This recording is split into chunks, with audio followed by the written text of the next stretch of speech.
Let's kick things off with a story. Kumung Mayum Dhanachandra Singh didn't exactly grow up with a silver spoon. He was the son of a poor tailor in Manipur, India, and his whole reality basically revolved around a single shared sewing machine and huge piles of leftover fabric scraps. But he didn't just want to stitch clothes to barely get by, he really wanted to build something of his own. So, one day, he stitched this completely unique purse out of his dad's leftover scraps. A friend saw it, absolutely loved it, and asked for one. Then another friend asked. And in that quiet light bulb moment, he didn't just see a fun hobby, he saw a legitimate market. He sat down, drew up a business plan, and in 1996 launched a venture he called Romy Bags. Fast forward to 2007, and that little venture, born literally from scraps, had earned him a national award. This is a story of incredible grit for sure, but honestly, it's also the story of millions. Welcome to today's Explainer. We are taking a truly fascinating journey. From that single hand-stitched purse in Manipur all the way to the massive economic engine that literally powers the entire nation. We are unpacking the wild world of micro, small, and medium enterprises and the sheer, unstoppable force of entrepreneurship that drives them forward. Here is our roadmap for today. We'll be hitting 1. The power of small. 2. Defining the MSME sector. 3. The hurdles to growth. 4. The entrepreneurial mindset. 5. Protecting your big ideas. And 6. Types of intellectual property. Let's jump right in. Section 1. The power of small. From purses to planets. So let's zoom out from the micro-level story of Romy Bags to the massive macro-level impact of these businesses.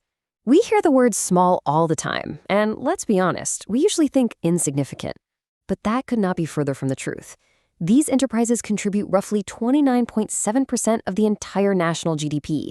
And get this, nearly half, 49.66% to be exact, of everything the country exports comes directly from this sector. We are talking about a true economic backbone providing jobs to nearly 60 million people across 28.5 million different enterprises. Outside of agriculture, it's the single largest employer of human resources out there. Small is, without a doubt, a heavyweight champion. Now, if you're sitting there thinking these businesses only churn out basic consumer goods or cute handicrafts, well, did you know that they literally help build rockets? Seriously, no joke.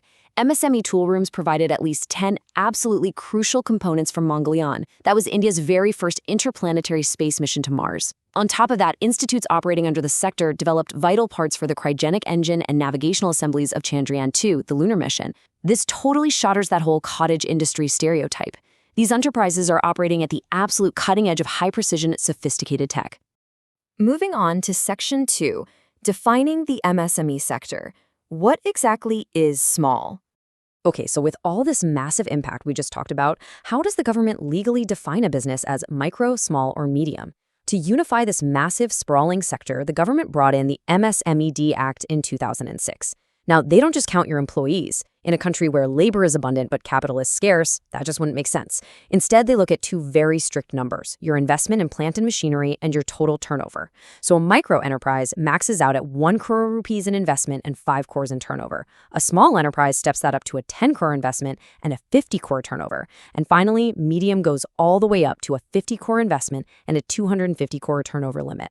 But here is the wild part. Despite having those 3 distinct tiers, a staggering 99.4% of all these businesses fall strictly into that micro category. Barely 0.5% ever graduate to the small tier, and a microscopic 0.1% ever reach medium.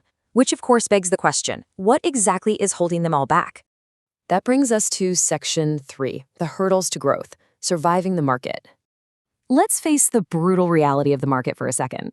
The hurdles our entrepreneurs face every single day, the ones keeping them locked in that micro category, are just relentless. First up, severe finance constraints. Banks almost always demand collateral, assets to back up a loan, and these small founders often just don't have it. This pushes them straight into the arms of local moneylenders, opening them up to serious financial exploitation. Also, because they buy their supplies in tiny quantities, they have practically zero bargaining power for raw materials. They end up paying higher prices for lower quality stuff. Add in the fact that it's usually just one person running the entire show without professional managerial or marketing skills, and they become easy targets for middlemen. Oh, and on top of all of this, they are fighting for survival against giant multinational corporations and a highly globalized economy. Section 4, the entrepreneurial mindset, taking the leap. So how on earth does a single person face down those impossible odds? Well, they need a secret weapon. They need the pure, structured force of the entrepreneurial mindset.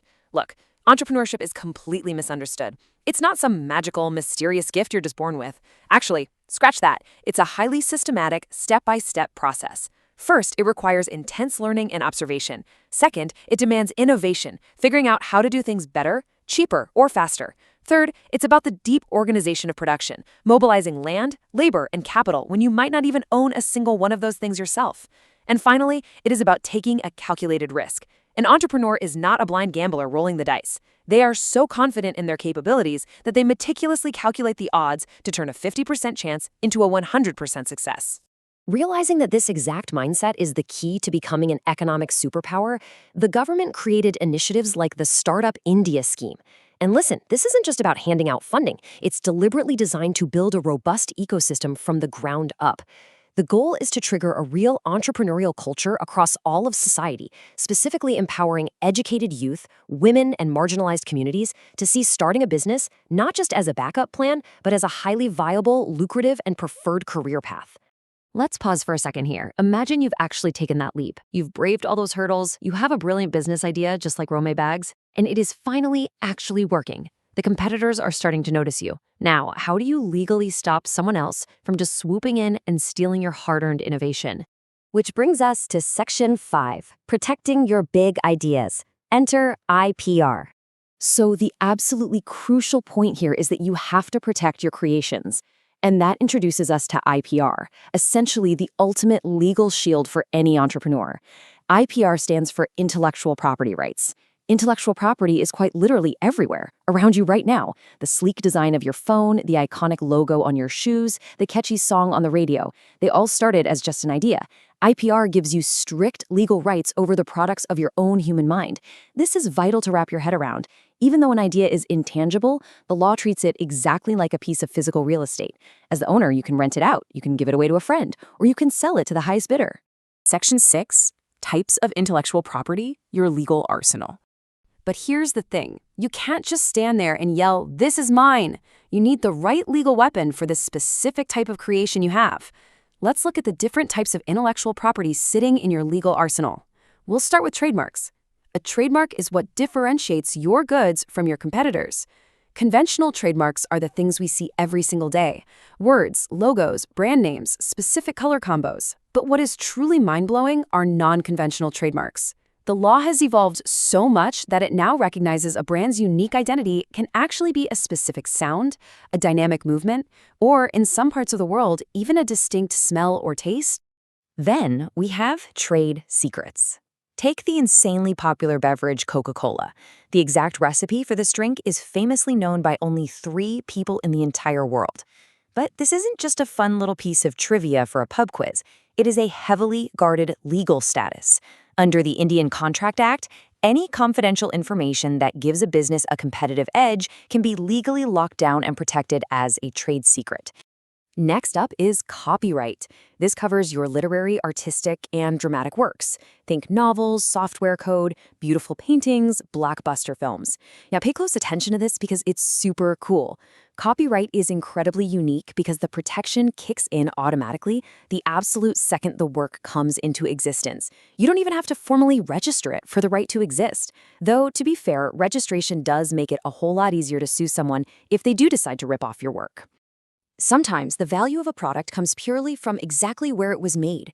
Look at these: Darjeeling tea, Kashmir pashmina, Naga mircha.